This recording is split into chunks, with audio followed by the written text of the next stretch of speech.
Hello everyone, कैसे हैं आप सब। आई होप आप सभी अच्छे होंगे, फिट एंड हेल्दी होंगे। और क्योंकि अब एग्जाम्स बहुत पास हैं हमारे, तो अब इट्स हाई टाइम कि आप बहुत अच्छे से स्टडी करें और प्रिपेयर करें अपने आप को एग्जाम के लिए।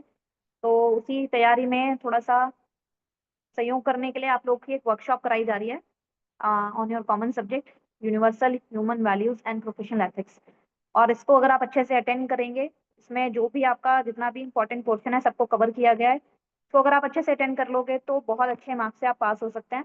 तो बहुत अपना जो भी आप इंपॉर्टेंट काम कर रहे हैं फिलहाल उसको साइड रख के थोड़ी देर के लिए अच्छे से पढ़ाई पे फोकस कर लीजिए। राइट। तो चलो स्टार्ट करते हैं।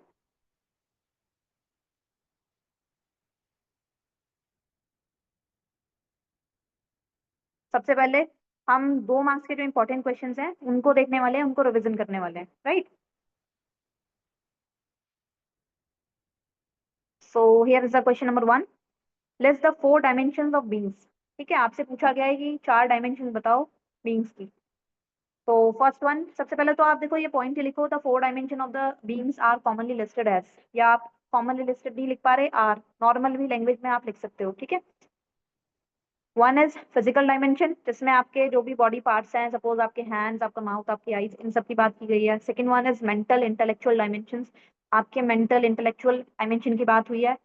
Then third one is emotional dimension, आपकी फीलिंग्स की बात हुई है। Then fourth one is spiritual dimension, आप स्पिरिचुअली आध्यात्मिक रूप से कितने सक्षम हो उस चीज की बात कीजिए। तो 4 डायमेंशन है मीनिंग्स की। First one is physical, second is mental, third is emotional and fourth is spiritual. और मेंटल को इंटेलेक्चुअल डायमेंशन भी बोलते हैं। राइट। तो ये भी आपको पता होना चाहिए। तो देखो हमने कितनी जल्दी अपना फर्स्ट क्वेश्चन को रिवाइज कर लिया है। और now second one is define the term nature. अब नेचर सबको पता है, नेचर प्रकृति को बोलते हैं। राइट। तो नेचर क्या है? ऐसा फिजिकल वर्ल्ड जिसमें नेचर, एक तो फिजिकल वर्ल्ड और जितने भी उस नेचर में, उस फिजिकल वर्ल्ड में होने वाले जितने भी फिनोमेनाज हैं, नेचुरल फिनोमेनाज, आपके जितने वेदर, नेचुरल फोर्सेस, सभी ऑर्गेनिज्म, लैंडस्केप, जितनी भी चीजें हैं सभी collectively known as nature. Right. So the term nature refers to the physical world and its phenomena, including living organisms, landscape, weather, natural forces, जो कि एग्जिस्ट करती हैं इंडिपेंडेंटली ऑफ ह्यूमन इंटरवेंशन और क्रिएशन। जितनी भी ह्यूमन इंटरवेंशन के बिना जितनी जो भी एग्जिस्ट करती हैं और साथ में उसके क्रिएशन के साथ भी एग्जिस्ट करती हैं, उन सभी को क्या बोला गया है? नेचर। नाउ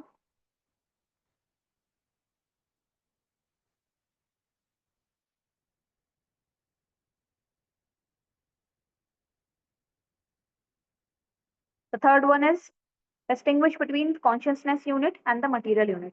अब देखो यहाँ हमसे डिफरेंस पूछा गया है, तो कोशिश करें जिस भी क्वेश्चन में आपसे अगर डिफरेंस पूछा जाता है तो या तो आप उसको डिवाइड करके करें, जैसे कि हम एक टेबल बनाते हैं तो फर्स्ट हेडिंग इधर डालें, जो भी आपसे क्वेश्चन पूछा गया है consciousness, then second one is material unit. Right.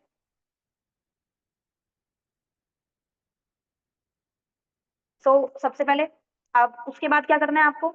Consciousness के नीचे जो भी उसके पॉइंट्स हैं वो मेंशन करो। देन मटेरियल के जो भी पॉइंट्स हैं उनको मेंशन कीजिए। ठीक है। अगर 2 नंबर में पूछा गया है तो 2 या 3 पॉइंट सफिशियंट है। ज्यादा में पूछा गया है तो फिर आपको 7, 8 पॉइंट, 9 पॉइंट इतना आंसर लिखने की आपको कोशिश करनी है। राइट। तो कॉन्शियसनेस यूनिट क्या होती है? It is self aware and has the ability to think, feel and make decisions. एक तो ये क्या होते हैं? सेल्फ अवेयर होते हैं, और इनके पास एबिलिटी होती है थिंक, सोचने की, फील करने की और डिसीजंस लेने की। Right. Then other one is material unit. ये क्या होती है? ये नॉन लिविंग होती है और इनके पास अवेयरनेस नहीं होती और डिसीजन मेकिंग एबिलिटी भी नहीं होती, डिसीजन मेकिंग भी नहीं कर सकते। ठीक है। तो कॉन्शियसनेस, कौन डिसीजन ले पाता है या कौन सोच पाता है या फील कर पाता है? ह्यूमन बींग्स और एनिमल्स। देन मटेरियल, इनके एग्जाम्पल कोई भी चीज, रॉक, पेपर, वाटर, चेयर, कुछ भी चीज जो ऐसी जो नॉन लिविंग हो और उसके बाद डिसीजन मेकिंग एबिलिटी ना हो। Right. Then question number 4 is how feeling of care is different from guidance. अब इसमें भी आपसे डिफरेंस ही पूछा गया है कि फीलिंग ऑफ केयर और गाइडेंस की फीलिंग के बीच में क्या क्या डिफरेंसेस हैं। उसमें भी आप चाहो तो टेबल बना के कर सकते हो या प्रॉपर हेडिंग डालिए, देन सेकंड का उसका एग्जाम्पल लिखिए, फिर आप हेडिंग डालो सेकंड वाले की और फिर उसका एग्जाम्पल लिखो। ठीक है। तो यहाँ आपसे पूछा है केयर क्या होती है। केयर मीन्स होता है एक ऐसा इमोशनल कंसर्न, एक ऐसी फीलिंग जिसमें आप दूसरों के प्रति, आपको उसके वेलबींग, उसके सेफ्टी की भावना होती है। Right. Care is a emotional concern and protection we show towards others to ensure their wellbeing and safety. अब जैसे कि एग्जाम्पल, जैसे कि एक माता पिता को अपने बच्चे की हेल्थ की चिंता होती है, वो उसका ध्यान रखते हैं, right. Than feeling of guidance, वो क्या होता है? गाइडेंस मीन्स होता है कि अपनी नॉलेज, अपनी एडवाइस, अपने डायरेक्शन से किसी की हेल्प करना, उसको सही डिसीजन मेकिंग करने में, right. Guidance is the act of helping someone making the right decision by sharing knowledge, advice और डायरेक्शन। अब फॉर एग्जाम्पल, जैसे कि एक गुरु अपने शिष्य की हेल्प करता है, उसको सही दिशा दिखाकर उसके करियर के बारे में। तो ये बहुत इंपॉर्टेंट है, इसको आपको बहुत अच्छे से ध्यान रखना है, राइट। चलिए नेक्स्ट पे चलते हैं। Now we have the question number 5 here. What do you mean by pre conditioning, और इसका एक हमें एग्जांपल भी देना है। सीधा स्ट्रेट आपसे डेफिनेशन का क्वेश्चन पूछा गया है, एक हेडिंग डालिए प्री कंडीशनिंग, देन उसकी डेफिनेशन और उसका एग्जांपल। इजी है, ठीक है। अब देखो प्री कंडीशनिंग क्या होती है। ये ऐसे आइडियाज होते हैं और ऐसे बिलीव्स होते हैं जिनको आप अपनी सोसाइटी में, फ्रेंड्स में, कल्चर में आसपास सुनते हो और उनको बिलीव कर लेते हो कि हाँ ये सही ही है, राइट। जैसे कि pre conditioning means the believes and ideas you have picked up from others like families, friends, society, media without really thinking for yourself if they are right or wrong। ठीक है, ऐसे बिलीव्स और ऐसे idea जिनको आप अपनी friend से, society में, मीडिया से, फैमिली में सुनते हो और ज्यादा सोचते नहीं हो कि हाँ वो सही है या नहीं सही है। फॉर एग्जाम्पल, जैसे कि जैसे जैसे हम बड़े होते हैं और हम ये सुनते हैं कि हाँ फर्स्ट आना ही सब कुछ है लाइफ में, कि फर्स्ट आना सबसे इंपॉर्टेंट चीज है, कि आप तभी वैल्यूएबल हो जब आप जीतोगे। बट ये चीज ट्रू नहीं है। जो सेकंड आते हैं, थर्ड आते हैं या कुछ भी नहीं आते, वो भी आजकल लाइफ में और पूरे वर्ल्ड में बहुत कुछ कर रहे हैं, राइट। तो अगर आप फर्स्ट नहीं आए तो हमें क्या होता है कि बहुत दुख होता है कि पता नहीं क्यों फर्स्ट नहीं आए, अब सोसाइटी क्या कहेगी, ये कहेगी, वो कहेगी। तो जरूरी नहीं होता कि जो चीज हमने सुनी है सारी वही चीजें अच्छी हैं, राइट। तो हमने प्री कंडीशनिंग को अच्छे से समझ लिया है। ऐसे आइडियाज जो हम सोसाइटी से, फ्रेंड से, फैमिलीज में, अपने सर्कल में सुनते हैं और ज्यादा उन बारे में नहीं सोचते हैं कि वो ठीक है या गलत है, बस उस पर विश्वास कर लेते हैं, right. Now question number 6 is what you understand by the term complete value in the relationship, और उसे डिफाइन करना है कि कंप्लीट वैल्यू क्या होती है किसी रिलेशनशिप में। कंप्लीट वैल्यू किसी रिलेशनशिप में मीन्स क्या है? वो सारी emotional, social needs of the people involve जो एक रिलेशनशिप को फुलफिल करती हूँ, जिससे एक ऐसी इमोशनल या सोशल नीड्स लोगों की जिससे एक रिलेशनशिप फुलफिल होती है, उसको क्या बोलते हैं? Complete value. और इससे जो भी पार्टनर्स हैं उनको सेटिस्फाइड, एक्सेप्टेड और सपोर्टेड फील होता है, राइट। तो ये बहुत इजी थे। Now the question number 7 is list the two instances of conflicts whenever activities are not guided by our natural acceptance। अब हमें ऐसे कुछ इंस्टांसेस बताने हैं कॉन्फ्लिक्ट्स के। कॉन्फ्लिक्ट मीन्स होता है झगड़ा होना, ठीक है, जिसमें जो हमारी एक्टिविटीज हैं वो नेचुरल एक्सेप्टेंस से गाइडेड ना हो। नेचुरल एक्सेप्टेंस मीन्स जिसको हम इजिली बिना सोचे समझे ये चीज मान लें कि हाँ वो सही है। Just like honesty is the best policy, हम मानते हैं कि ईमानदारी बहुत अच्छी पॉलिसी है, ईमानदार रहना चाहिए हमें काम के प्रति, हर चीज के प्रति, ठीक है। तो वो क्या हमने नेचुरली एक्सेप्ट किया हुआ है। Now the two instances of conflicts हमें बताने हैं। तो पहले, सबसे पहले हमने वही लाइन कॉपी कर दी अपने क्वेश्चन से, ये आप देख रहे होंगे सेम है। देन हमने उस पॉइंट को लिखा, कॉन्फ्लिक्ट विद अदर्स और others, and second one is inner conflict, then उनको हमने एक्सप्लेन किया है थोड़ा थोड़ा, ठीक है। तो कॉन्फ्लिक्ट विद अदर्स, ठीक है, सबसे पहले तो दूसरों से हमारी कॉन्फ्लिक्ट होना। तो जब हम, हमारे जो एक्शंस है, whenever actions go against others feelings और राइट्स लीडिंग टू मिसअंडरस्टैंडिंग और फाइट, जब भी हमारे जो एक्शंस हैं वो दूसरों की फीलिंग्स या राइट्स से अगेंस्ट जाते हैं तो क्या होता है? उससे क्या डेवलप होती है? मिसअंडरस्टैंडिंग और फाइट्स डेवलप होती है। Then second one is inner conflict, when we act against our own values और नेचर कॉजिंग स्ट्रेस और गिल्ट, जब हम अपने खुद के संस्कारों या अपने खुद के नेचर या वैल्यूज के अगेंस्ट जाते हैं तो उससे क्या होता है? हमें स्ट्रेस होता है और गिल्ट होता है कि हाँ मैंने ये चीज उसके साथ की, गलत किया, अब मुझे टेंशन हो रही है कि हाँ उसके साथ बुरा हो गया, राइट। तो ये चीजें हमें नहीं करनी है। तो यूनिवर्सल ह्यूमन वैल्यू बहुत अच्छा सब्जेक्ट है आप लोगों को। ये नहीं है कि इसको बस बीटेक में एक सब्जेक्ट आ गया है, चलो बस रटना है और हो गया, फिनिश, एग्जाम देने हैं, भूल गए। इसको थोड़ा अपने लाइफ के लिए भी आपको सीखना है, right. Then question number 8 is what are human universal human values explain with example. अब देखो क्वेश्चन नंबर 8 में तो आपसे आपके सब्जेक्ट की डेफिनेशन ही पूछ ली गई है, ठीक है, जो आपको पता होनी चाहिए। यूनिवर्सल ह्यूमन वैल्यूज वो क्वालिटीज हैं like honesty, kindness and respect that are important for everyone no matter where they live. ये ऐसी क्वालिटीज हैं just like honesty, kindness, respect, जो सभी के लिए इम्पोर्टेंट हैं। ये ऐसी क्वालिटीज हैं जिससे दूसरों को कभी दुख ना पहुंचे, राइट? आपको कभी गिल्ट महसूस ना हो, आपको कभी स्ट्रेस ना हो। फॉर एग्जाम्पल जैसे कि हम अपने जो एल्डर्स हैं उनको रिस्पेक्ट दें, पुअर्स की हेल्प करें, तो इस तरीके की जो क्वालिटीज हैं उन सभी को क्या बोलते हैं? Universal human values. कि नो मैटर कि वो कहाँ रह रहे हैं, हर जगह वो वैल्यूज सेम है, सभी के लिए वो सेम है। ठीक है, देखो इतनी जल्दी हमने 8 क्वेश्चंस को प्रिपेयर भी कर लिया है। Now the question number 9, what is the difference between morals, ethics and values? अब देखिए, हमसे पूछा है कि मॉरल क्या होता है, डिफरेंस। मॉरल, एथिक्स और वैल्यूज में हमसे तीनों में डिफरेंस पूछा गया है। ठीक है, तो एक एक आप इनका डेफिनेशन दे सकते हो और एक एक एग्जांपल दे सकते हो। 2 नंबर में आपसे आंसर पूछा गया है, कंप्लीट। ठीक है, सबसे पहले मॉरल्स वो पर्सनल आइडियाज कि क्या सही है और क्या गलत है, right? Moral are the personal ideas of right and wrong. Then ethics क्या होते हैं? Ethics are rules set by groups और society to guide behaviour. Ethics वो रूल्स हैं जो सोसाइटी ने और ग्रुप्स ने बनाए हैं किसी बिहेवियर को गाइड करने में कि हाँ इस चीज के लिए इस तरीके का एथिक्स रिक्वायर्ड है, right? Then values are the important belief, आपका वो विश्वास, वो इम्पोर्टेंट विश्वास जो आपको प्रेरित करता है कि आपको किस तरीके से एक्ट करना है। Okay, now example are, moral का example believing lying is wrong, जैसे कि हम समझते हैं कि हाँ झूठ बोलना गलत है। ठीक है, then ethics is professional code of conduct, तो प्रोफेशनली हमें किस तरीके से बिहेव करना है, किस तरीके से अपने आप को सोसाइटी में रिप्रेजेंट करना है, वो सब किस में आता है? एथिक्स में आता है, just like professional code of conduct. Then values like honesty, respect, ये सभी किस में आएंगे? वैल्यूज में आएंगे। ठीक है, then now question number 10 is how do professional ethics help in maintaining integrity at the workplace? किस तरीके से प्रोफेशनल एथिक्स हमारी हेल्प करते हैं इंटीग्रिटी मेंटेन करने में वर्क प्लेस पे?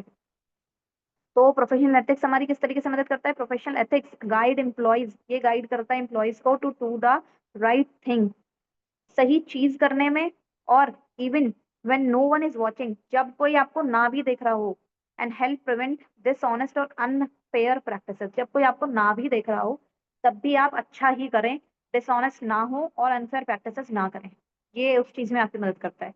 इसी से ऑनेस्टी और वर्क प्लेस पे ट्रस्ट मेंटेन होता है, राइट? तो ये बहुत मोस्ट इंपॉर्टेंट है, इसको हमेशा आपको ध्यान रखना है कि प्रोफेशनल एथिक्स एम्प्लॉयज को गाइड करता है सही चीज करने में, और चाहे उन्हें कोई ना भी देख रहा हो तब भी वो इस तरीके का कोई गलत काम ना करें, कोई भी अनफेयर प्रैक्टिस ना करें।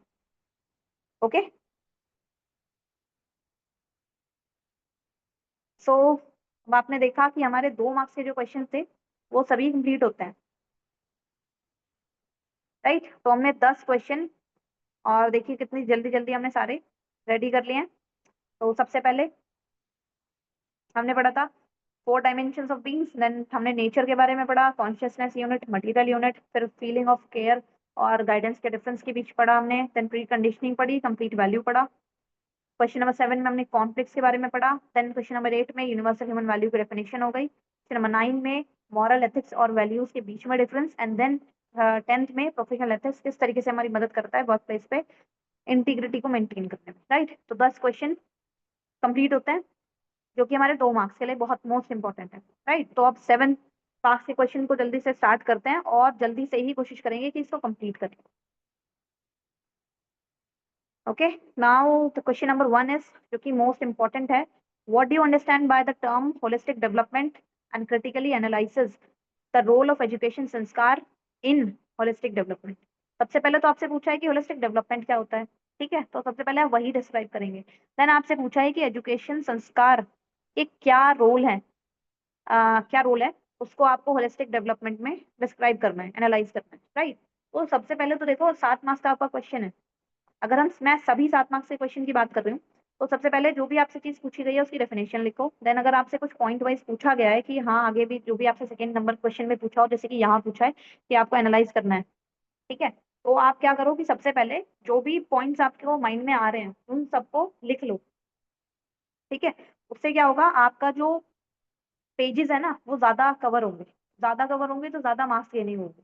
ठीक है, ऐसा नहीं करना है कि सपोज हमने सबसे पहले क्या किया है, देखो होलिस्टिक डेवलपमेंट हेडिंग डाला, देन उसका हमने डेफिनेशन को मेंशन किया है, फिर हमने रोल ऑफ एजुकेशन संस्कार लिखे हैं, फिर जो भी 6 पॉइंट्स हमें याद आ रहे हैं, जितने भी हमें आप याद आए, कोशिश तो यही करनी है आपको 6 के 6 ही लिखने हैं, राइट। लेकिन जितने आते हैं उतने लिख के सबसे पहले पॉइंट वाइज सबको लिख दो, देन आप इनको एक्सप्लेन कीजिए, जो भी है सबका एक एक दो दो लाइन, तीन तीन लाइन, जितना भी आपको उस टाइम याद आ रहा है, कोशिश यही करो कि सारा ही याद आए। ठीक है, तो उससे क्या होगा, आपके पेजेस जो कवर हो रहे हैं ना, 7 मार्क्स में लॉन्ग क्वेश्चन है, तो एटलीस्ट 3 या 4 पेजेस का या 2 पेजेस 2.5 पेजेस का आंसर होना चाहिए, तो वो आपका यहाँ कवर होगा इजिली। ठीक है,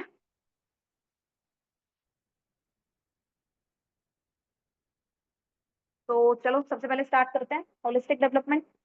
Holistic development refers to the all-round growth of the individual covering physical, mental, emotional, social, moral and spiritual aspects. Holistic development क्या होता है कि ऑल राउंड पूरा का पूरा जितना भी एक इंडिविजुअल है उसका जो ऑल राउंड ग्रोथ है, जिसमें आपकी physical health, mental health, emotional health, social health, moral, spiritual aspect सभी चीजें कवर हो जाती हैं, उस तरीके के डेवलपमेंट को बोलते हैं होलिस्टिक डेवलपमेंट, राइट।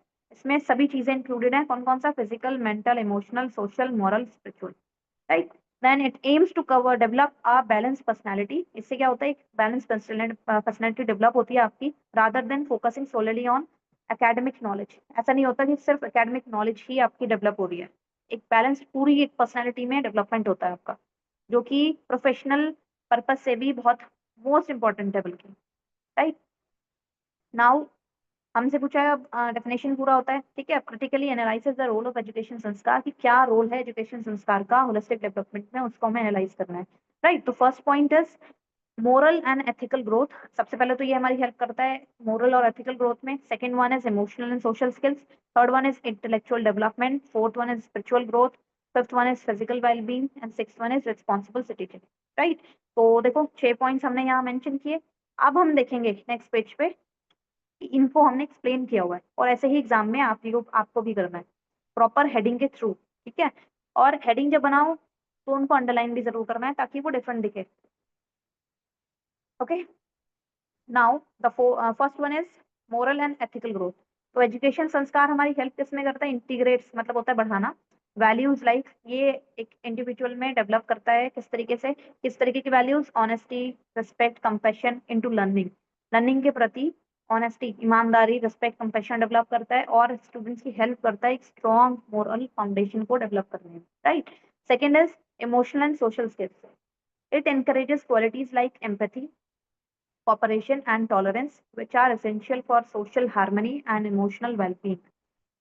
ये क्या करता है, अब ये आपके अंदर ऐसी क्वालिटीज को डेवलप करता है लाइक एम्पैथी, किसी से भी सिंपैथी होना, ठीक है, कॉपरेशन, टॉलरेंस, विच आर जो कि इंपॉर्टेंट है, एसेंशियल है सोशल हार्मनी और इमोशनल वेलबींग के लिए। Then third one is intellectual development. That means आपकी जो मेमोराइजेशन, आपका जो भी माइंड से रिलेटेड डेवलपमेंट है ना, उसमें ये हेल्प करता है। तो sanskar complements formal education by promoting critical thinking, thinking को इम्प्रूव करता है, wisdom and not just rote memorization, सिर्फ आपको रटने पे ही ध्यान नहीं देता, ये आपकी क्रिटिकल थिंकिंग एंड हर चीज पे आपको ओवरऑल पूरे माइंड के डेवलपमेंट में ध्यान देता है, right. Then fourth one is spiritual growth. It nurtures awareness of inner self and spiritual values, giving students a sense of purpose and peace.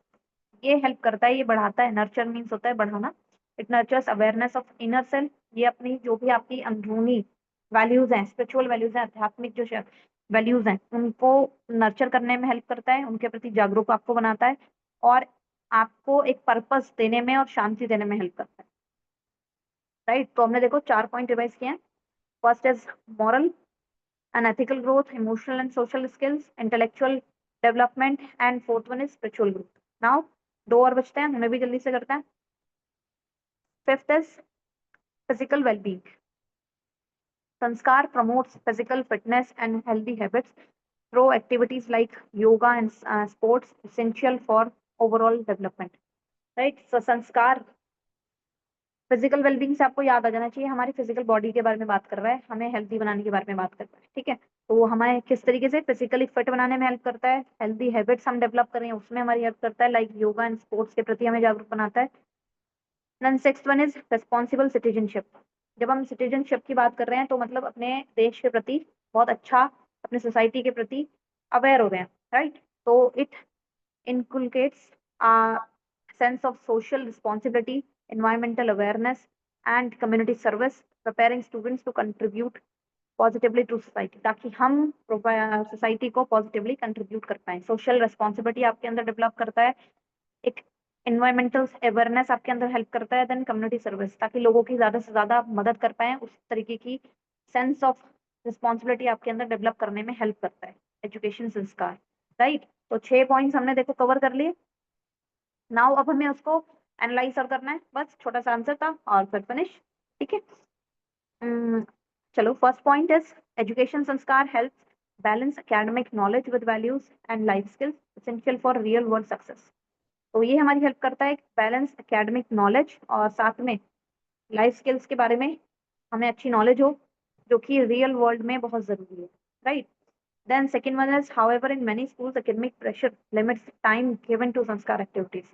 तो काफी स्कूल्स में जो एकेडमिक प्रेशर है, काफी स्कूल में जो एकेडमिक प्रेशर है मतलब पढ़ाई के प्रति जो प्रेशर है, वो संस्कार एक्टिविटीज को नहीं होने देते, राइट। एकेडमिक मतलब पढ़ाई का इतना प्रेशर है कि बच्चे अपने अंदर जो संस्कार वाली जो एक्टिविटीज हमने इतनी सारी पढ़ी हैं उनको डेवलप करना भूल जाते हैं या उनके लिए उनको टाइम नहीं मिल पाता। तो इसका हमें ध्यान रखना है कि हम प्रॉपर एक बैलेंस बनाएं, अपने एकेडमिक प्रेशर पे भी वर्क करें और जो भी संस्कार एक्टिविटीज इंपॉर्टेंट है हमारे लिए उसको भी हम करें। Then third one is effective holistic development requires collaboration between schools, families and society. और ये तभी पॉसिबल है जब एक कोलैबोरेशन हो, प्रॉपर जो स्कूल है, फैमिलीज है, सोसाइटी है, सब मिलके वर्क करें, किसी एक के थ्रू ये नहीं होगा। हम कुछ भी चीज सीखते हैं तो वो अपने स्कूल में भी सीखते हैं, फैमिली में भी सीखते हैं, सोसाइटी में भी सीखते हैं। यही लोग जो भी हमारे आसपास है, हमारा कल्चर है, हमारी सोसाइटी है, ये सभी रिस्पॉन्सिबल होते हैं हमारे कुछ भी चीजें सीखने के लिए, राइट। सो देखिए question number 1 is completed. Now let's move on second question.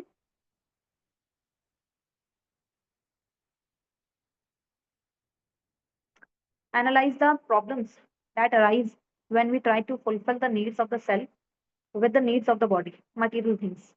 अब इस ये क्वेश्चन बहुत इंपॉर्टेंट है और एग्जाम पर्पस के लिए भी और आपकी लाइफ के लिए भी, right.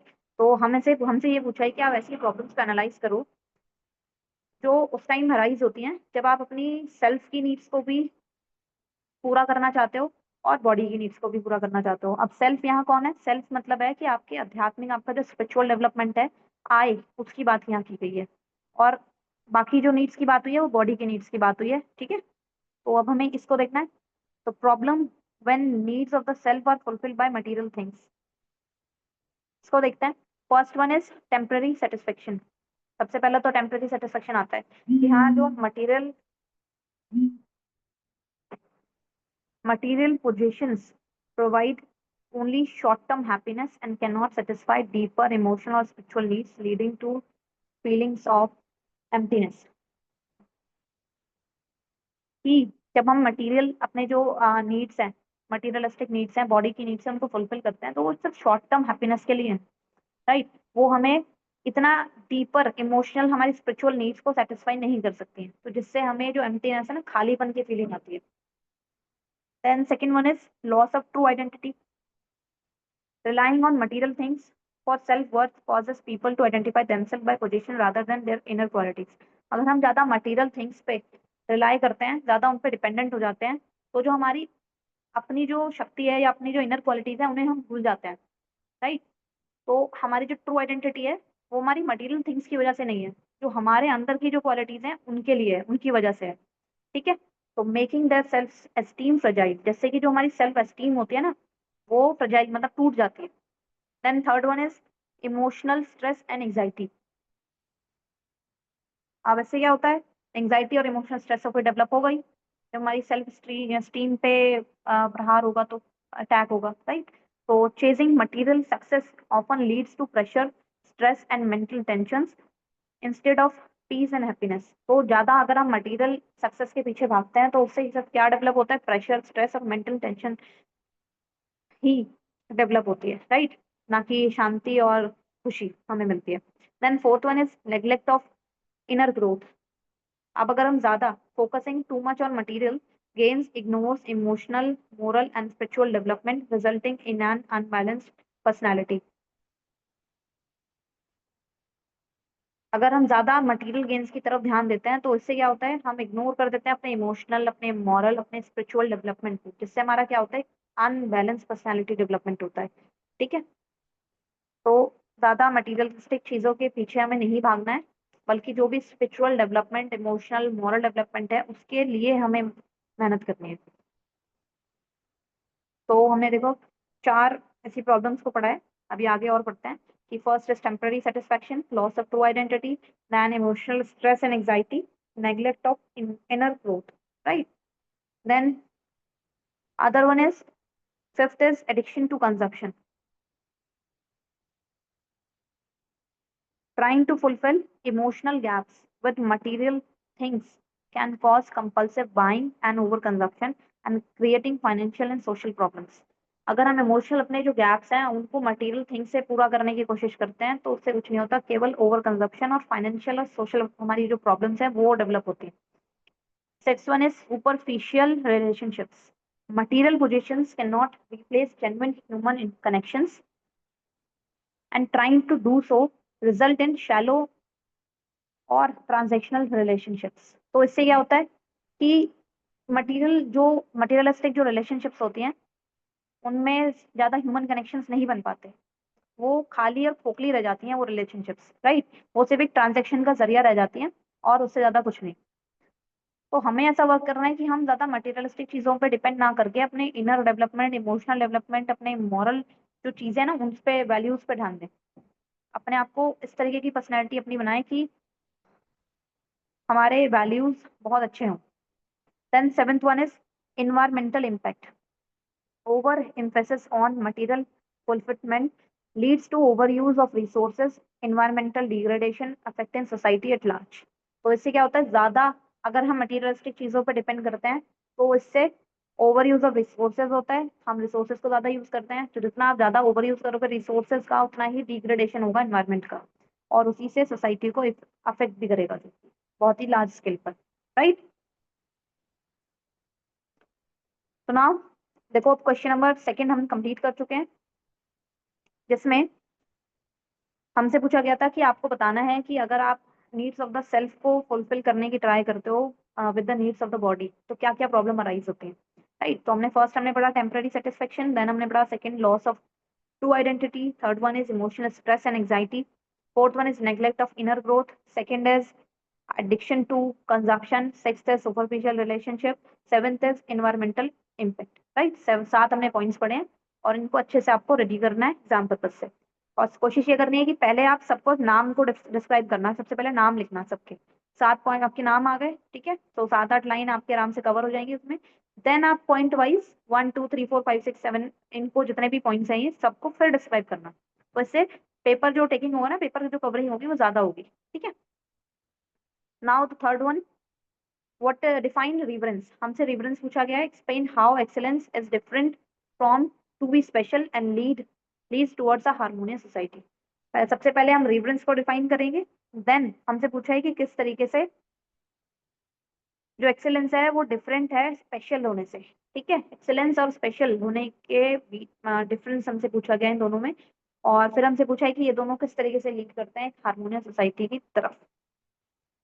So reverence is a deep feeling of respect, reverence एक ऐसी डीप फीलिंग है respect, of and honour towards someone और something that is considered worthy और सैक्रेड, जो बहुत पवित्र है और उस रिस्पेक्ट के लायक है।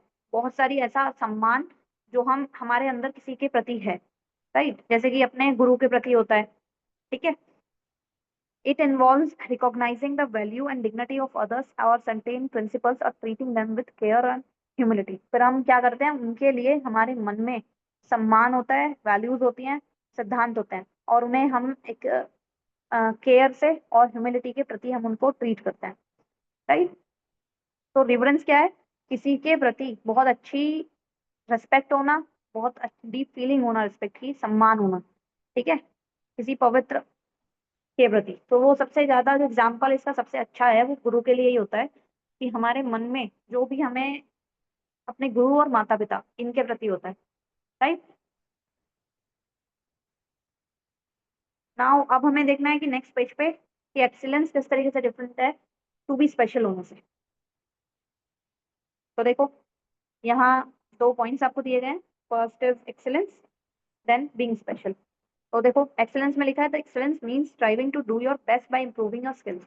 मतलब आपको अपना बेस्ट देना है, अपनी स्किल्स को इम्प्रूव करके, अपनी नॉलेज को इम्प्रूव करके, अपने कैरेक्टर को इम्प्रूव करके, ठीक है, उसको बोलते हैं एक्सीलेंस।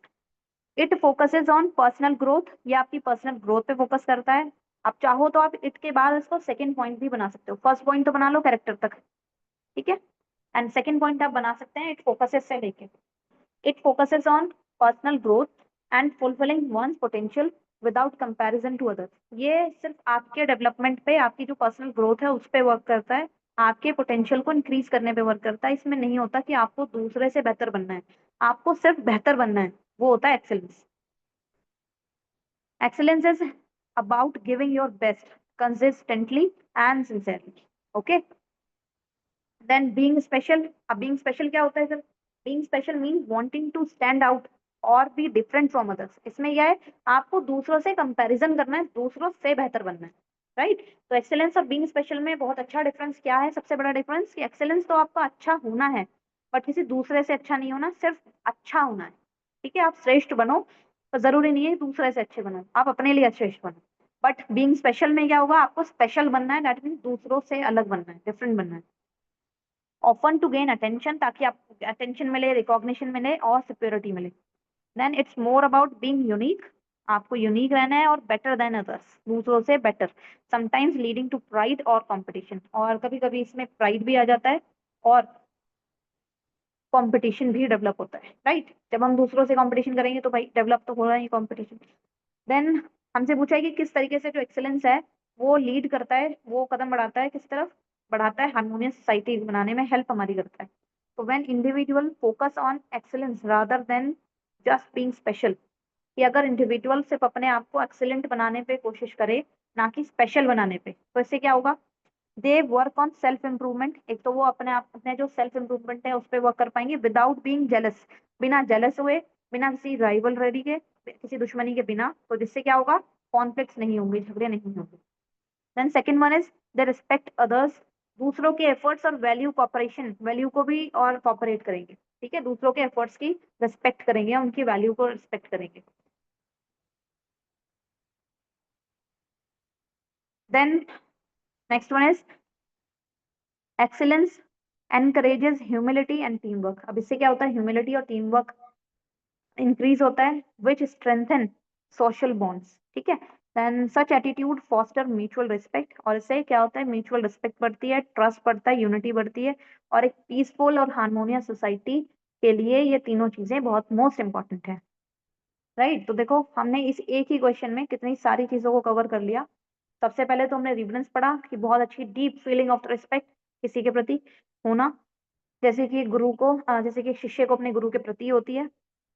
देन हमने पढ़ा एक्सेलेंस और बीइंग स्पेशल में क्या डिफरेंस है। तो एक्सेलेंस मीन्स होता है बेहतर बनना, राइट, अपनी स्किल्स को इम्प्रूव करके, नॉलेज इंप्रूव करके, कैरेक्टर को इम्प्रूव करके, ये हमारी पर्सनल ग्रोथ पे वर्क करता है।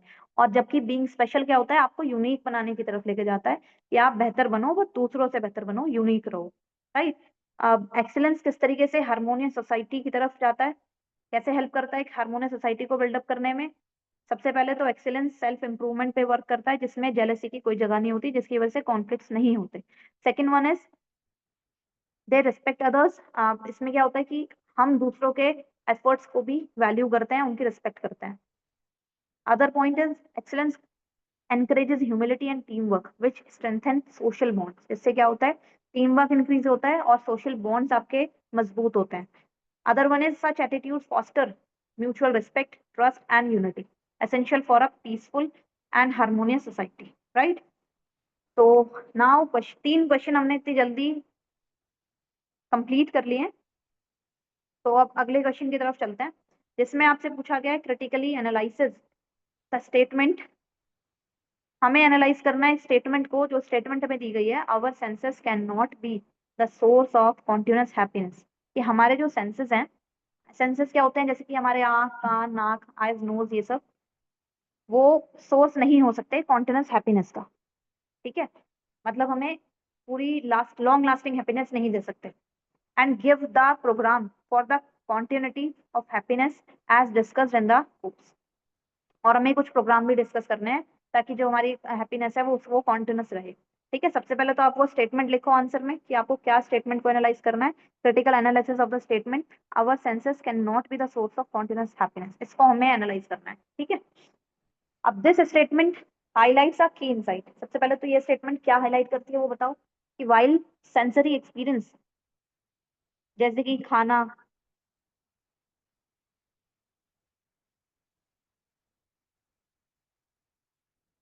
Like eating tasty food, listening to music, watching movies, यही तो करते हैं हम अपने जो 5 सेंस ऑर्गन्स होते हैं इनसे, यही तो करते हैं। या तो खाना पीना, टच करना, फील करना, ये सब, गाने सुनना अपने कानों से, आंखों से देखना। ठीक है, तो ये जो सेंसरी एक्सपीरियंसेस हैं, ये हमें सिर्फ एक टेम्पररी प्लेजर दे सकते हैं। They can not ensure lasting और कॉन्टिन्यूस हैप्पीनेस, ये इंश्योर नहीं कर सकते लास्टिंग और कॉन्टिन्यूस हैप्पीनेस को। राइट, आगे चलते हैं। अब ये क्यों नहीं दे सकते, रीजन पे अब हमें बात करनी है कि why senses cannot give continuous happiness। तो first reason is what, temporary nature of sensory pleasure. सबसे पहले तो ये जो सेंसरी प्लेजर हैं जितने भी, वो सभी क्या है, टेम्पररी हैं, कि कुछ समय के लिए होते हैं, फ्यू मिनट्स के लिए लास्ट करते हैं बस। Sensory experiences are momentary, for example the pleasure from eating a favourite dish last only for a few minutes. अब अगर हम अपनी कोई फेवरेट डिश खा रहे हैं तो उसका जो मजा रहेगा या उसका जो भी खुशी रहेगी, प्लेजर रहेगा, वो कुछ मिनट्स के लिए होगा, कुछ घंटों के लिए होगा। राइट, हमेशा के लिए तो नहीं रहने वाला। Then other one is when the experience ends the feeling fades, and जब भी वो एक्सपीरियंस खत्म होगा जैसे ही, तो जो वो फीलिंग होगी वो फेड्स होगी, and we often seek more, leading to dependence और डिससेटिस्फेक्शन। तो इससे क्या होगा, फिर हमें लगेगा कि अब और होना चाहिए, और वो एक्सपीरियंस अब अगर नहीं होगा तो हमें डिससेटिस्फेक्शन का सामना करना पड़ेगा। Right, now second is adaptation.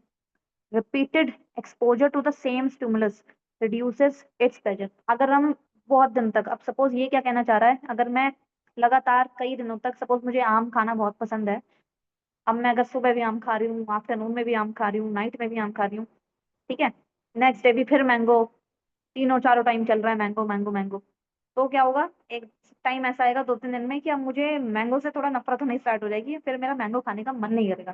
तो क्या होगा, रिपीटेड एक्सपोजर, अगर आप बहुत बार उसी सेम चीज को करते रहोगे, रिड्यूसेस इट्स प्लेजर, वो उस खुशी को कम कर देता है। What excites us today make become boring tomorrow. जो हमें आज एक्साइट करता है, जरूरी नहीं वो आगे भी हमें एक्साइट करे, वो बोरिंग हो जाएगा एक time. Right, then third one is dependency and craving. reliance on Reliance on sensory inputs can lead to addiction or craving, making us restless when not fulfilled। अब अगर ये चीजें हमारी, अब जितना भी हम उस पर रिलाई कर रहे हैं, ठीक है, सेंसरी प्लेजर पे, अगर वो चीज पूरी ना हो, सपोज मुझे चिप्स खाना बहुत पसंद है और अब मुझे चिप्स खाने का बहुत मन कर रहा है, बट देखो नहीं है चिप्स, तो क्या होगा, मुझे रेस्टलेसनेस फील होगी और मुझे गुस्सा आएगा। राइट, तो एडिक्शन की तरफ हमें वो लेके जाएगा।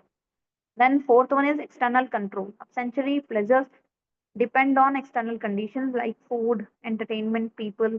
When those conditions are not available, we feel happy। जैसा कि हमने ऊपर भी देखा कि अगर वो कोई भी चीज हमारे पास वो चीज नहीं है, तो बाद में हमें डिससेटिस्फेक्शन मिलेगा और हम अनहैप्पी हो जाएंगे। राइट,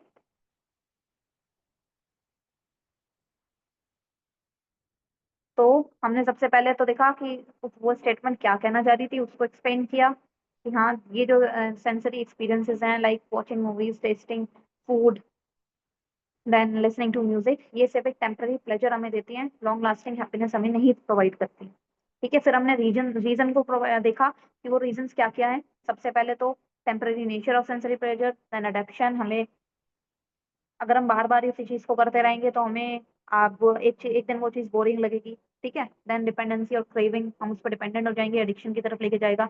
और फिर एक्सटर्नल कंट्रोल, जब हमें वो चीज नहीं मिलेगी, वो प्लेजर नहीं मिलेगा, तो हमें अनहैप्पीनेस मिलेगा, ठीक है।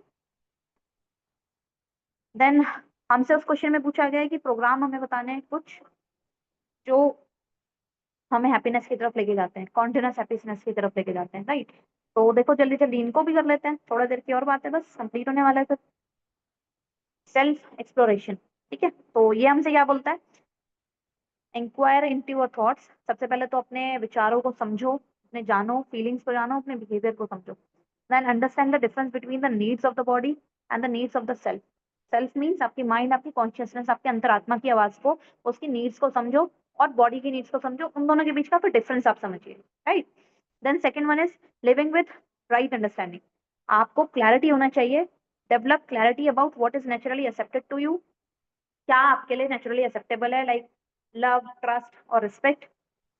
Then second one is making decision based on, इस तरीके के डिसीजन लीजिए जो विजडम पे आधारित हो, ना कि इम्पल्स, अचानक वाला डिसीजन या एक्सटर्नल किसी प्रेशर पे आधारित हो। Then third one is harmony in relationship. शांति एक रिलेशनशिप में होना चाहिए, पीस होना चाहिए। तो प्रैक्टिस वैल्यूज लाइक, क्या क्या हमें ध्यान रखना है, एक तो म्यूचुअल ट्रस्ट की प्रैक्टिस, रिस्पेक्ट हम दूसरे को दें, अफेक्शन हमें हो। Then relationship based on understanding, अगर रिलेशनशिप में अंडरस्टैंडिंग होती है, समझ होती है सही, तो वो लॉन्ग टर्म हैप्पीनेस की तरफ हमें लेके जाती है, right. Then fourth one is harmony with nature and society. अपनी नेचर और सोसाइटी से भी हमें हार्मनी को डेवलप करके रखना है। Live in balance between nature and contribute positively to society, right. Nature के साथ में हमें बैलेंस करना है, ओवर यूज नहीं करना, रिसोर्सेज का वेस्टेज नहीं करनी है, कोई भी नुकसान नेचर को नहीं पहुंचाना, एनवायरमेंट को। और सोसाइटी को भी हमें पॉजिटिवली कंट्रीब्यूट करना है, by our behaviour, by our character, और बाय अवर एनीथिंग, जिस तरीके से हम कंट्रीब्यूट कर सकते हैं सोसाइटी को, right. Then second one is ensure peace at a broader level, enhancing one own sense of wellbeing, right, ताकि दूसरे लोग सही रहें। इस तरीके से हमें शांति को मेंटेन करना है बहुत अच्छे लेवल पे। तो हमने देखिए चार प्रोग्राम्स को पढ़ा, self exploration, living with right understanding, harmony in relationship, और harmony with nature and society. तो जैसा कि आपने देखा, हमारे पास सबसे पहले हमसे पूछा गया था क्रिटिकली एनालाइज करो इस स्टेटमेंट को, हमने एनालाइज किया। देन कुछ हमसे पॉइंट्स पूछे गए थे कि क्यों कॉन्टिन्यूस हैप्पीनेस हमें नहीं प्रोवाइड कर सकते सेंसेस। तो आप क्या कर सकते हो, सबसे पहले ये चार पॉइंट लिख देना, जो भी ये मेन हेडिंग है, temporary nature of sensory pleasure, then adoption, dependency and craving, external control, ठीक है। उसके बाद आप इन्हें नेक्स्ट बाय वन इनको वन टू वन एक्सप्लेन करिएगा, राइट। देन ऐसे ही सेम आप इसमें भी कर सकते हो, program for continuity of happiness. सबसे पहले ये चार पॉइंट्स आप लिख दो, देन उसके बाद आप इनको एक्सप्लेन कर दीजिए, ठीक है। चलिए नेक्स्ट पे चलते हैं, और बहुत जल्दी अब आपका फिनिश होने वाला है, बस 15 या 20 मिनट और लगेंगे, 10-15 मिनट, और कंप्लीट करते हैं फिर जल्दी से, ठीक है। Now question number 5 is self is a seer, doer and enjoyer in its way. It's central to existence while the body is just an instrument for the self. Illustrate the statement with the help of an example. हमसे पूछा है कि जो self है, हमारी जो consciousness, हमारा जो माइंड है, वो ही क्या होता है, वही सीयर होता है, देखने वाला, डूअर होता है, करने वाला, और एंजॉयर भी होता है। जबकि जो बॉडी है वो सिर्फ एक इंस्ट्रूमेंट है सेल्फ के लिए, राइट। क्योंकि हमारा जो माइंड सोच रहा है वही तो हमारी बॉडी कर रही है, बस इसी चीज स्टेटमेंट को हमें एक्सप्लेन करना है। और ये भी काफी इंपॉर्टेंट है एग्जाम पर्पज से, तो ध्यान से आपको इसको रेडी करना ही है, ठीक है। तो देखो, the in human value the self refers to the conscious being. सबसे पहले तो सेल्फ आपको बताना है कि सेल्फ क्या होता है, कि हाँ वो कॉन्शियस बीइंग, आपके अंतरात्मा की, आपके माइंड की बात होगी, ठीक है। Then the one that perceives, जो परसीव करे, अंडरस्टैंड करे और फिर डिसीजन ले, वही है सेल्फ।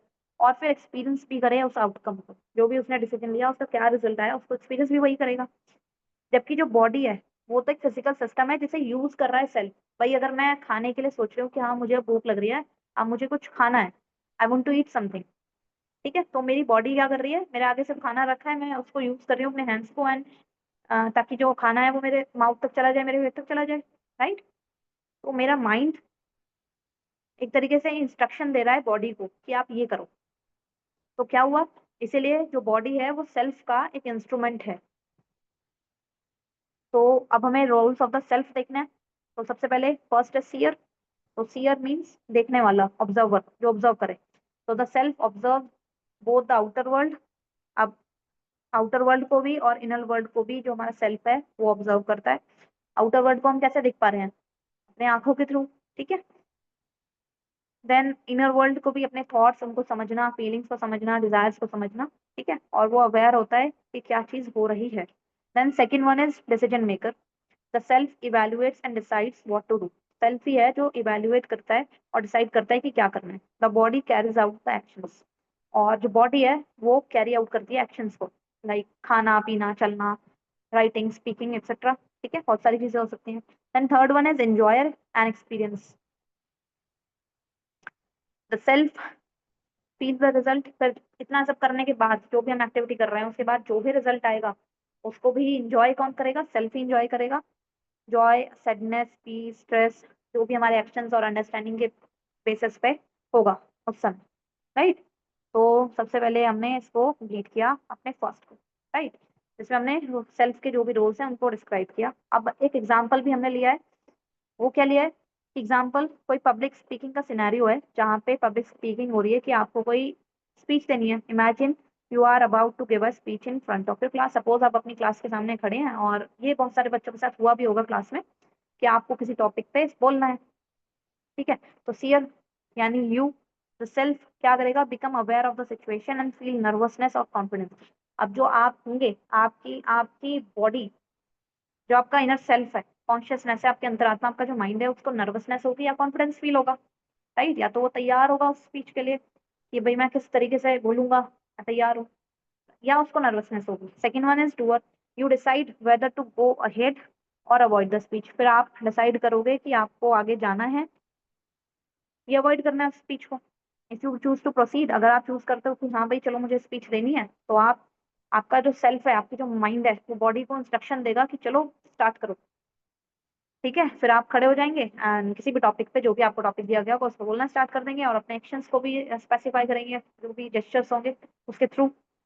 देन एंजॉयर इज, जब आप स्पीच दे देंगे, आफ्टर द स्पीच आपका जो इनर सेंस होगा, कॉन्शियसनेस होगी, आपकी आत्मा होगी, वो प्राउड और सेटिस्फाइड फील करेगी कि देखो मैंने कितनी अच्छी स्पीच दी है, या थोड़ा सा उसका एम्बेरसमेंट या रेग्रेट, रेग्रेट उसको फील होगा कि देखो आज परफॉर्मेंस अच्छी नहीं रही, राइट। तो ये सारी चीजें कौन ही करेगा? सेल्फ ही फील करेगा, सेल्फ ही करेगा और सेल्फ ही ऑब्जर्व करेगा, राइट। तो देखो, एक और क्वेश्चन हम कंप्लीट कर रहे हैं। क्वेश्चन नंबर 5 इज कंप्लीटेड, जो कि मोस्ट इंपॉर्टेंट था, और इसको ध्यान भी रखना है आपको, ठीक है। तो इसमें हमसे पूछा गया था कि रोल्स क्या क्या हैं सेल्फ के। इसको हमने बहुत अच्छे से रीड कर लिया है, ठीक है। नाउ नेक्स्ट वन इज, अब हमें बताना है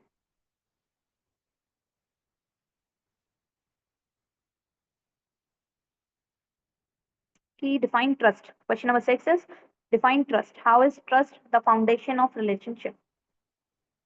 कि ट्रस्ट किस तरह एक रिलेशनशिप की बुनियाद है, फाउंडेशन है, ठीक है।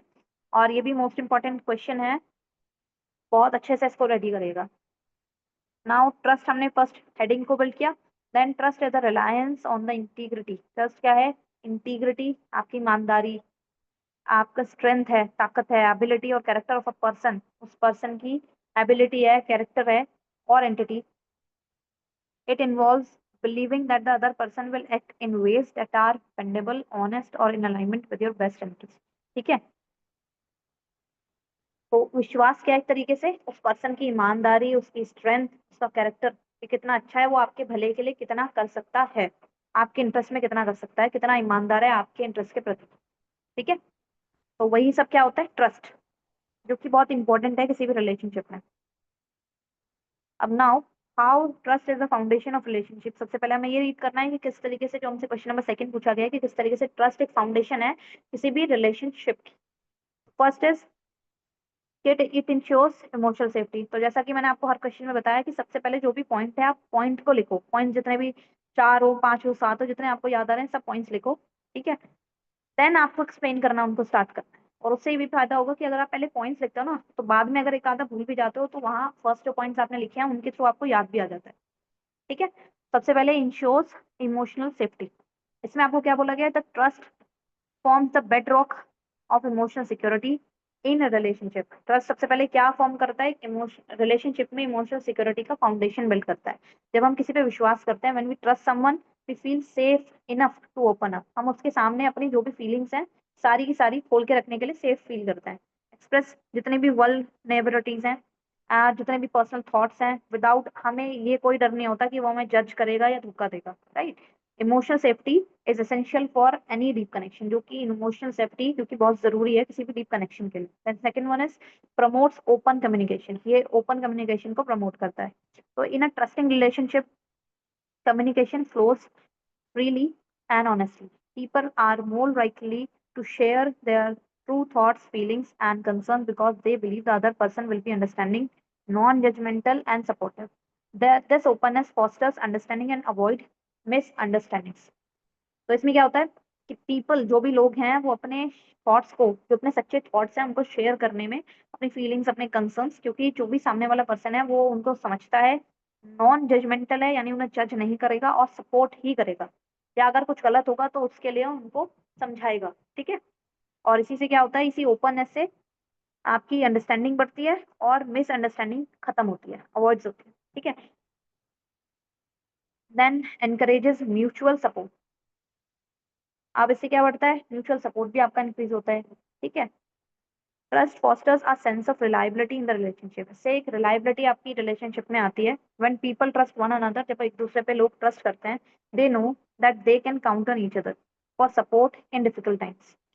तो उन्हें पता होता है कि हाँ, हम इस बंदे पे बैठ ले सकते हैं, ठीक है, जिससे कि ये हमारी जो भी हमारे मुसीबत वाले डिफिकल्ट टाइम्स होंगे, जो भी हमारे मुश्किल भले जो हालात होंगे ना, उसमें भी हमारी हेल्प करेगा, विच जिससे कि हमारा क्या होता है, हमारा जो बॉन्ड होता है वो स्ट्रांग होता है। This mutual support is a part of sustaining healthy lasting relationship. इससे क्या होता है कि एक हेल्दी और लॉन्ग लास्टिंग रिलेशनशिप मेंटेन होता है, ठीक है। Then other one is builds a sense of loyalty. इससे क्या होता है कि रिलेशनशिप में लॉयल्टी बढ़ती है। Trust is directly tied to loyalty. Trust और लॉयल्टी आपस में डिपेंडेंट है, एक दूसरे से जुड़े हुए हैं। When individual trust each other, जब एक दूसरे पे इंडिविजुअल ट्रस्ट करते हैं, they feel secure in the relationship. जब उनको इनको क्या फील होता है? सेफ फील होता है उस रिलेशनशिप में, जो कि लॉयल्टी को बढ़ाता है और कमिटमेंट को इंक्रीज करता है, ठीक है। तो इससे क्या होता है, लोगों के बीच तो धोखाधड़ी होती है ना, कि एक पार्टनर दूसरे पार्टनर को धोखा दे रहा है, वो उसके चांसेस बहुत कम होते हैं, राइट। तो हमने देखो 4 पॉइंट्स पढ़े।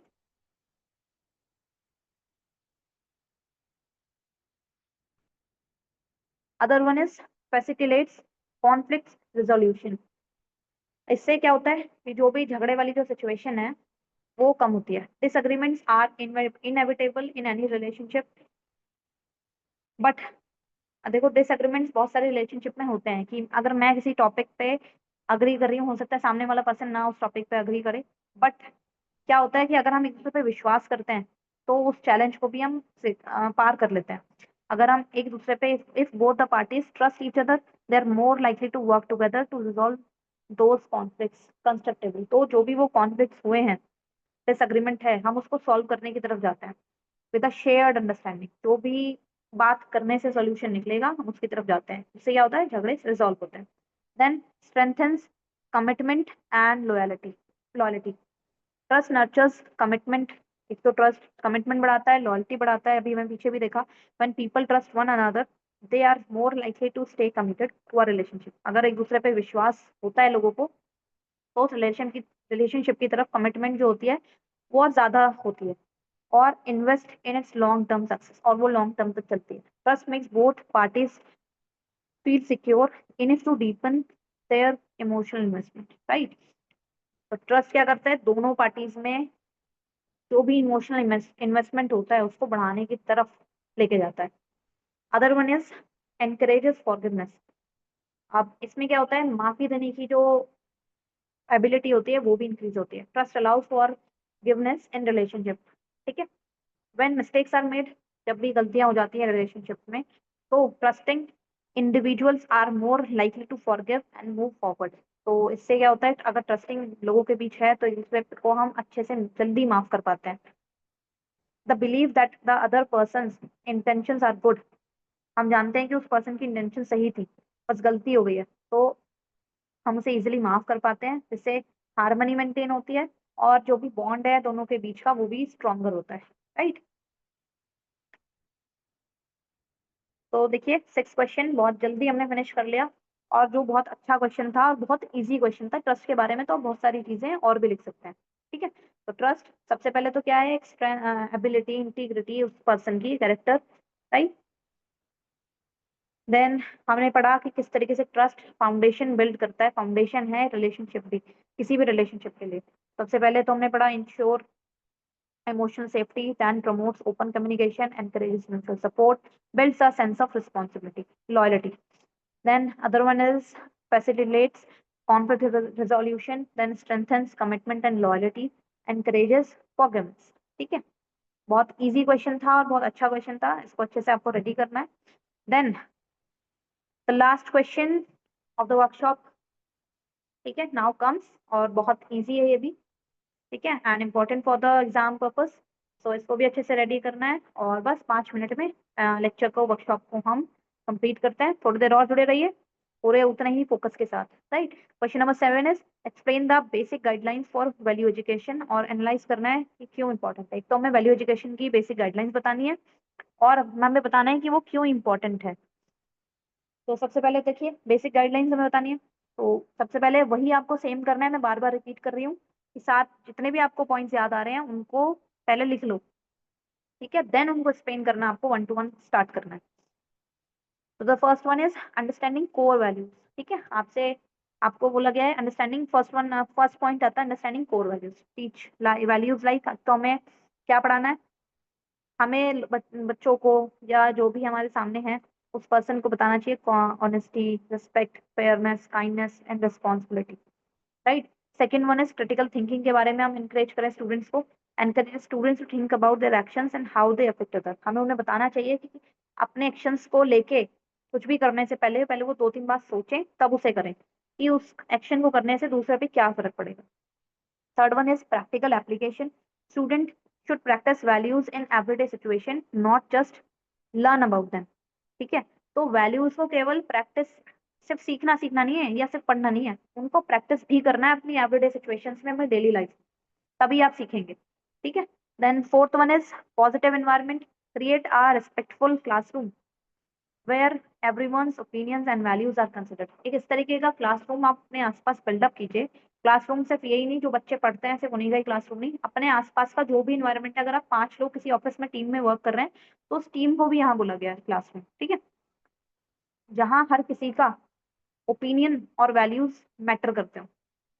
Then self discipline, teach students to be responsible for their actions and show self control. हमें स्टूडेंट्स को सिखाना है कि उनके जो एक्शंस हैं वो उनके लिए रिस्पॉन्सिबल हैं, और सेल्फ कंट्रोल, उसको कंट्रोल भी करना उनको सिखाना है। Sixth one is incorporating values everywhere, हमें हर जगह values should be a part of all activities like sports और ग्रुप वर्क। जहाँ भी वैल्यूज इंपॉर्टेंट है, हर जगह हर एक्टिविटी का पार्ट होनी चाहिए हमारी यही वैल्यूज, ठीक है। इसका मतलब क्या है कि हम जो भी काम करें अपने वैल्यूज को ध्यान रखते हुए ही करें। Seventh, social awareness, teach students to care about important issues in societies like equality or the environment। जो भी important issues सोसाइटी में उस समय चल रहे हैं, स्टूडेंट्स को हमें सिखाना है कि उनके बारे में आपको भी टेकिंग केयर करनी है, आपको भी सोचना है किस तरीके से वो ठीक हो सकती हैं, कि क्या उनके रीजंस हैं उनके उन सबके होने के, लाइक इन्वायरमेंट, इक्वालिटी, ठीक है। तो 7 पॉइंट हमने पढ़े। एक तो अंडरस्टैंडिंग कोर वैल्यूज हमें समझनी है, honesty, respect, fairness, kindness, responsibility, critical thinking हमें समझनी है, प्रैक्टिकली अप्लाई करना है सभी वैल्यूज को, पॉजिटिव एनवायरनमेंट अपने आसपास क्रिएट करना है, सेल्फ डिसिप्लिन हमें मेंटेन करना है, वैल्यूज को हर जगह इनकॉर्पोरेट करना है, और सोशल अवेयरनेस भी हमें स्टूडेंट्स को सिखानी है, right. Then other one is, अब क्यों ये गाइडलाइंस इंपॉर्टेंट है, जो हमसे नेक्स्ट क्वेश्चन उसमें पूछा गया है नेक्स्ट पार्ट में, कि पर्सनल ग्रोथ के लिए बहुत इंपॉर्टेंट है। They help students grow into responsible caring people, not just academically smart. सिर्फ अकेडमिकली स्मार्ट होने से कुछ नहीं होता, ये वैल्यूज सीखने से ही आप रिस्पॉन्सिबल बनेंगे और केयरिंग पीपल होंगे। Second one is building good character, इससे आपका कैरेक्टर बिल्डिंग होगी, गुड कैरेक्टर बिल्डिंग जिसको बोलते हैं। Learning values help build a strong moral character which is important for success, right? Third one is peaceful society, values like respect, empathy help reduce conflict and promote peace। इससे क्या होता है कि अगर आपके पास ये values and respect like sympathy empathy, तो इससे कॉन्फ्लिक्ट की संभावना खत्म होती है, कम होती है, और पीस प्रमोट होता है। Then fourth one is good citizenship. Students learn how to be active and responsible members of society. Student सीखते हैं कि किस तरीके से हमें एक्टिव रहना है और एक रिस्पॉन्सिबल सिटीजन बनना है सोसाइटी का। Then fifth is these values, ethical leaders हमसे पूछा है, these values help shape future leaders who make decision and that benefits everyone. ठीक है, तो क्या होगा,